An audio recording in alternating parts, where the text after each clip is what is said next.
तज़किया नफ्स का पहला तरीका ये है कि तज़किया नफ्स को तर्क नफ्स ना समझो। तज़किया हो सकता है, तर्क नहीं हो सकता, वो रहेगा। नफ्स जो है ये सरकश नहीं होना चाहिए। इसके तज़किये का मतलब ये है कि इसको पाकीज़गी कैसे अता हो। पैसे की गिनती के अमल से बचने की कोशिश करो, ये पहला काम है। दूसरा ये कि वो इंसान जो अपने वजूद की लज्जत में मुब्तला हो। लज्जत का मानी यह है कि खाए तो जानवरों की तरह खाए, सोए तो गफलों की तरह सोए, और वजूद की आराइश व आसाइश में मुब्तला हो। इस आदमी का तज़किया मुश्किल है। तज़किया नफ्स का आसान तरीन तरीका है इबादत के और पाकीज़गी के करीब तरीन रहना। लेकिन असल बात यह है कि तज़किया नफ्स तुम्हारा अमल ही नहीं, ये इनका अमल है जिन्होंने करना है। तुम अपना तज़किया नहीं कर सकते। अगर खुद करना पड़ जाए तो फाका, रोज़ा, ज़िक्र, शब बेदारी फौरन ही कर ली जाए। रात का जागना, कम खाना और अल्लाह के ज़िक्र में रहना। क़ियामुल लैल और साइमुन नहार, रात को जागने वाला और दिन को रोज़ा रखने वाला ये तज़किया करेगा, और पैसे की हैरात करने वाला, मौत को हर वक्त याद रखने वाला।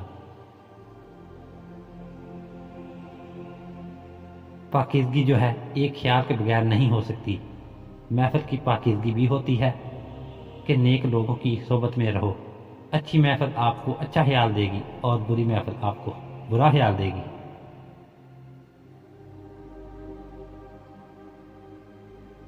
अताअत से तज़किया होता है, इसलिए तज़किया के लिए लोग बुजुर्गों के पास जाते हैं और बहस करते हैं।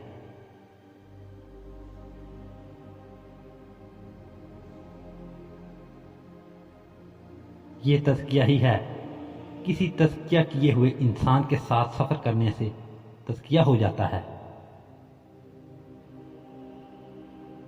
आपके लिए तज़किया ये होता है कि अल्लाह ताला की तरफ से आने वाली किसी मामूली सी दिक्कत को रज़ामंदी से कबूल करना।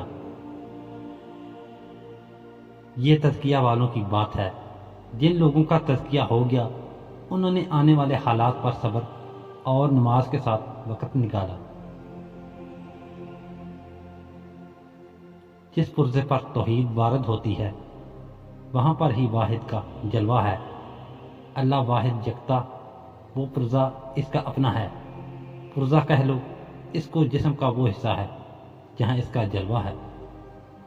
जलवा असल में बाहर नहीं हो रहा, इस पुर्ज़े पर हो रहा है, इस हिस्से पर हो रहा है। वो हिस्सा इसका अपना है। जितने हिस्से में वो वाक़या हो रहा है वो हिस्सा इसका अपना है। इसको बोलते हैं वो बॉडी जहाँ इसके जलवे हो रहे हैं।